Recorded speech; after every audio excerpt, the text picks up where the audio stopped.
Salve, moçadinha, tudo bem com vocês? Quem vos fala é o professor Israel Matos. Seja bem-vindo ao canal. E se você ainda não é inscrito, antes de começar a assistir a aula de calorimetria, inscreva-se, curta, comenta, divulga para a família, divulgue para os amigos, divulgue para os seus conhecidos. E vamos lá, começar a nossa aula falando sobre calorimetria.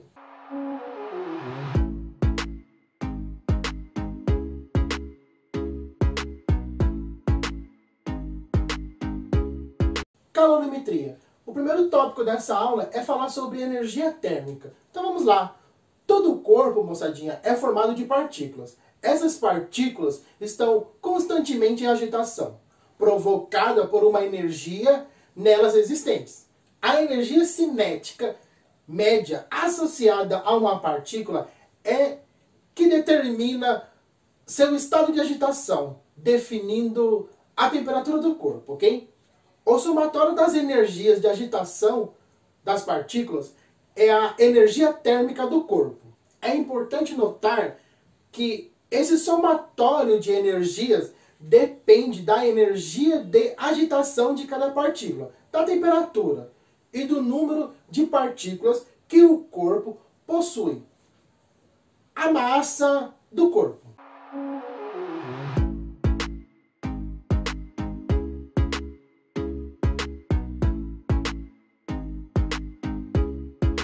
Vamos falar agora de calor e equilíbrio térmico. Quando dois corpos em temperaturas diferentes são colocados em contato térmico, espontaneamente há transferência de energia térmica do corpo de maior para o de menor temperatura, ok? Dessa forma, moçadinha, a temperatura do mais quente diminui e o do mais frio aumenta, até que as duas se igualem. Nesse ponto, moçadinha, cessa a troca de energia térmica, ok? Dizemos que foi atingido o equilíbrio térmico e a temperatura comum é denominada temperatura final de equilíbrio térmico.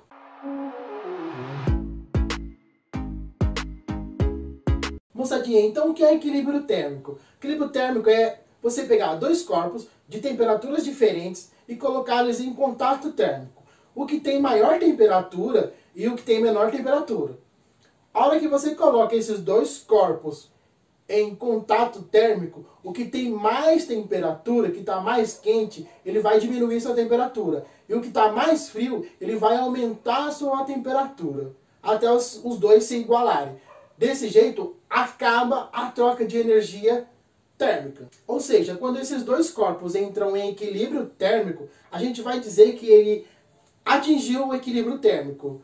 E a temperatura comum é denominada temperatura final do equilíbrio térmico, ok? Não esqueça disso. Observamos que a causa determinante da passagem de energia térmica de A para B foi a diferença de temperaturas, ok?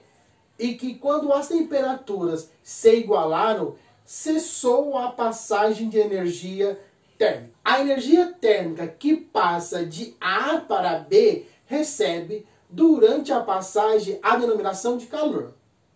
Portanto, calor é energia térmica em trânsito de um corpo para o outro, motivada por uma diferença de temperaturas existentes entre eles.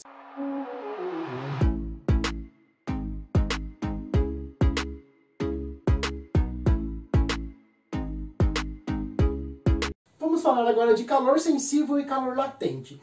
Colocando-se um pedaço de ferro na chama de uma vela, observamos que o calor fornecido pela chama provoca uma variação de temperatura, um aquecimento do ferro, ok? Quando colocamos um pedaço de gelo na chama da vela, notamos que o calor fornecido pela chama provoca uma mudança de estado, a fusão do gelo. Portanto, moçadinha, quando um corpo recebe ou cede calor, este pode produzir no corpo dois efeitos diferentes, ok?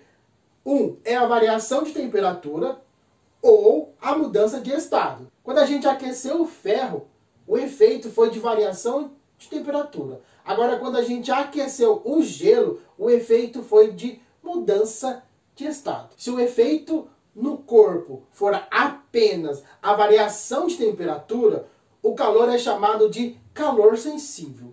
Não esqueça disso. Então, como a gente aqueceu o ferro, ele teve uma variação de temperatura. Se ele teve uma variação de temperatura, ali é um calor sensível. Se o efeito no corpo for apenas a mudança de estado, o calor é chamado de calor latente. Como a gente acabou de ver, o gelo, ele teve uma mudança de estado. Então a gente já pode falar que o calor ali é chamado de calor latente. Portanto, o calor recebido pelo ferro é sensível e o recebido pelo gelo é latente. Vamos pegar um outro exemplo. Se colocar um pedaço de ferro aquecido na cavidade feita num bloco de gelo a 0 graus Celsius, verificaremos o resfriamento do ferro e a fusão da parte do gelo. O ferro mais quente cede calor ao gelo. Essa quantidade de calor cedida pelo ferro provocou nele um resfriamento, sendo calor sensível. A mesma quantidade de calor ao ser recebida pelo gelo, moçadinha, provoca nele uma fusão, sendo, pois, chamado de calor latente. O calor latente, moçadinha, a gente vai ver ele nos próximos vídeos, ok?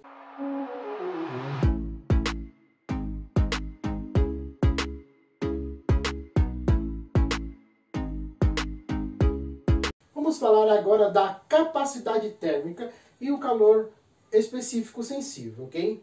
Suponhamos que um corpo A de massa M receba uma quantidade de calor sensível que lhe provoca o aquecimento, uma variação de temperatura.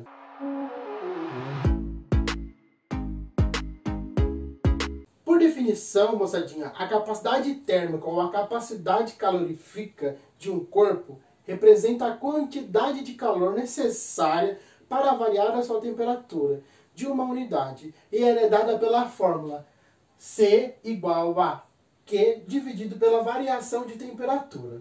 Por outro lado, moçadinha, o calor específico sensível de uma substância corresponde à capacidade térmica por unidade de massa. E ela é dada por C igual a Q dividido por massa, que é o M, dividido pela variação de temperatura.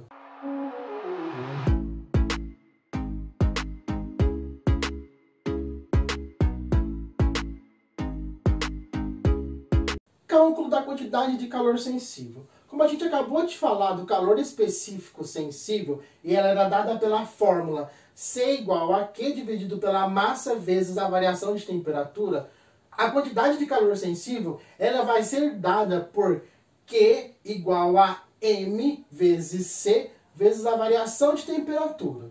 Então vamos lá.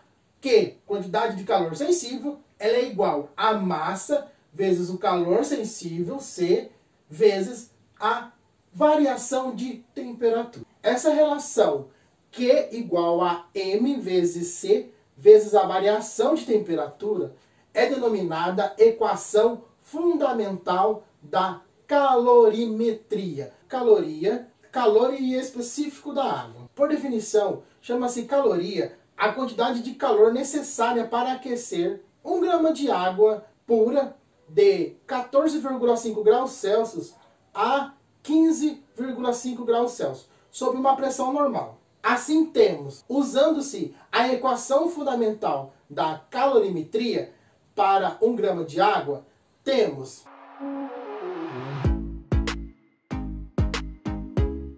vamos lá, moçadinha. Então ele me deu que a massa da água é 1 grama, que a variação de temperatura é de 14,5 graus Celsius a 15,5 graus Celsius. E ele me deu a quantidade, ele me deu o quê? Que é de 1 caloria. Então ele quer saber o calor específico. Então vamos lá, o calor específico. Então eu tenho Q igual a M vezes C vezes a variação de temperatura. Então eu tenho a Q, que é de 1 caloria. Eu tenho a massa, que é a massa da água, que é 1 também. E eu quero descobrir o calor específico da água. E a variação de temperatura, que é 10. Porque ele saiu de 14,5 e foi até 15,5. Então isso me dá uma variação de temperatura de 10 graus Celsius. Então eu encontrei que o calor específico sensível da água é igual a 1 cal por grama Celsius.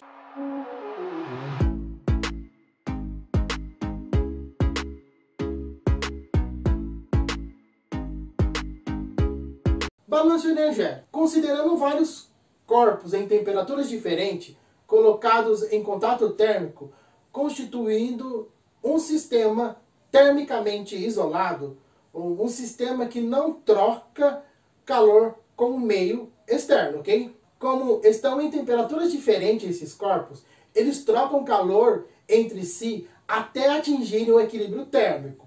Mas, como o sistema é termicamente isolado, isto é, como ele não troca energia térmica com o meio externo, sua energia térmica total permanece constante. Logo, a soma das quantidades de calor cedidas por uns é igual à soma das quantidades de calor recebida pelos demais. Então, a somatória de Q cedida ela é igual à somatória da Q recebida.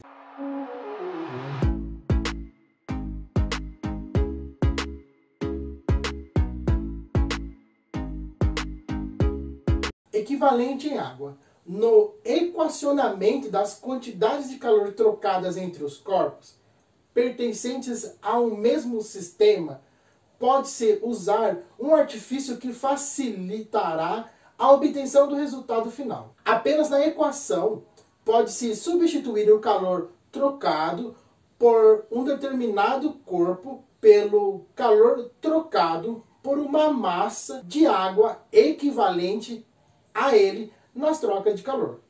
Isto é, moçadinha, pela massa da água que tem a mesma capacidade térmica do corpo. O calor do corpo é igual ao calor na água. Então, massa vezes o calor específico do corpo é igual a E vezes o calor específico da água. Em que E, moçadinha, é a massa de água que realiza as mesmas trocas. A massa de água E é denominada equivalente em água do corpo.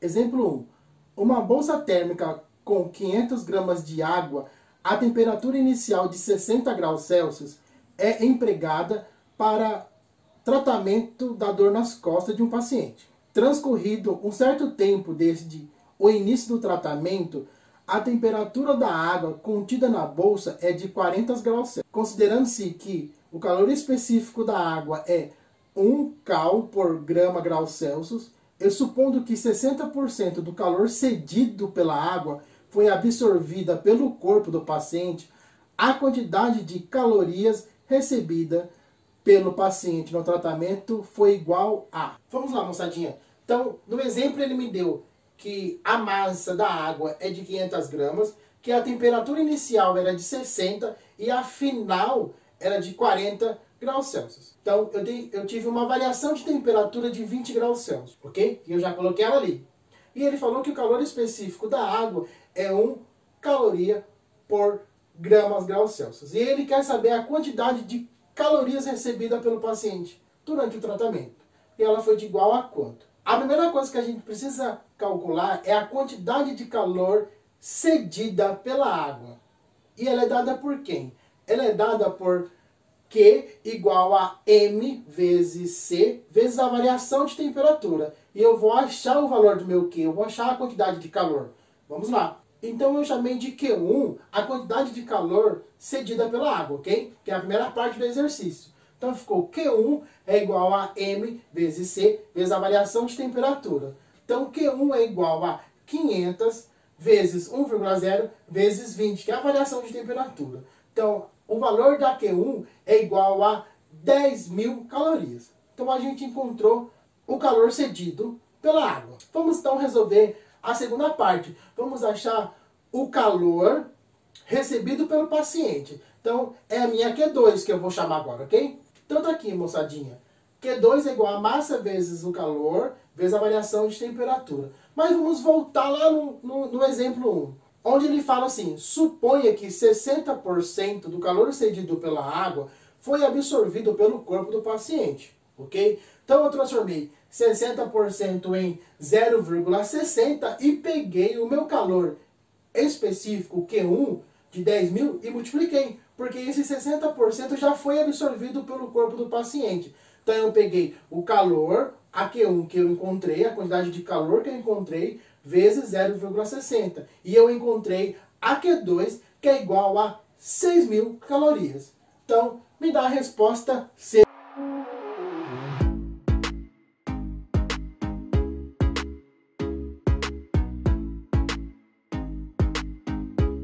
Exemplo 2. Em um dia ensolarado, a potência média de um coletor solar por aquecimento de água é de 3 kW. Considerando a taxa de aquecimento constante e o calor específico da água igual a 4.200 Joule, kg, grau Celsius, o tempo gasto para aquecer 30 kg de água de 25 graus Celsius para 60 graus Celsius será em minutos de... Então vamos lá, moçadinha. Então no exercício ele me deu o calor específico da água, que é de 4.200 Joule por quilograma grau Celsius. Ele me deu a massa, que é de 30 quilos. E ele me deu a variação de temperatura, que varia entre 35 graus Celsius. E ele quer saber o tempo em minutos. Então vamos lá resolver essa parte do exercício. Moçadinha, então vamos aplicar nesse exemplo a equação fundamental da calorimetria e a equação da potência fornecida. Então, vou colocar na lousa para vocês. Então tá aqui, moçadinha. Então eu coloquei a equação fundamental da calorimetria, que é dada por Q igual a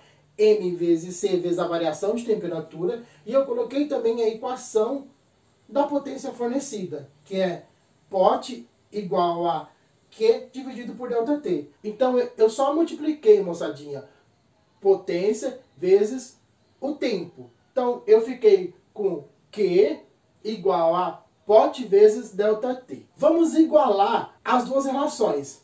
Tanto a Q igual a M vezes C vezes ΔT igual a Q igual a POT vezes ΔT. Ficou meio confuso? Espera que eu vou escrever para vocês. O que foi que eu fiz, moçadinha? Como o Q é igual nas duas equações, eu simplesmente igualei isso igual a isso. Então ficou POT vezes ΔT é igual a massa vezes C vezes a variação de temperatura. Agora vamos só substituir tudo que a gente já tem, ok? Vamos lá. Então está aqui, moçadinha. Então eu peguei minha potência, que era de 3 kW, transformei em 3 kW, então eu fiquei com 3.000 vezes o tempo, que é igual a massa de 30, o C, que é de 4.200, e a variação de temperatura, que é de 60 menos 25. Então eu vou chegar que o meu T é igual a 1.470 segundos, ok? Depois vocês fazem as contas, vou deixar as contas para que vocês possam fazer, e vocês vão chegar que o meu tempo é de 1.470 segundos. Só que ele não quer em segundos, ele quer em minutos. Então o meu tempo vai ser de 24,5 minutos, que me dá a resposta D.